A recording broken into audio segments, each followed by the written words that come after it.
सुमारे 53 जणांचा मृत्यू झाला होता। राज्यातल्या 29 महापालिकांच्या निवडणूक प्रचारानं आता चांगलाच वेग घेतलाय।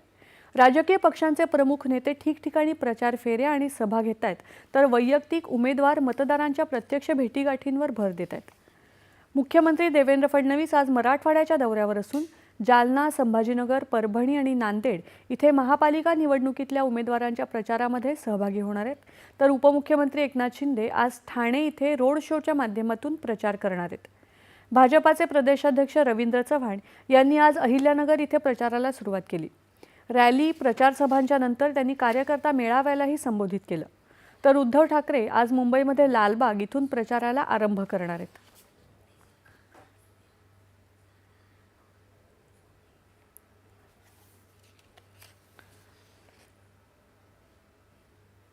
उमेदवार बिनविरोध निवडून येणं हे लोकशाहीसाठी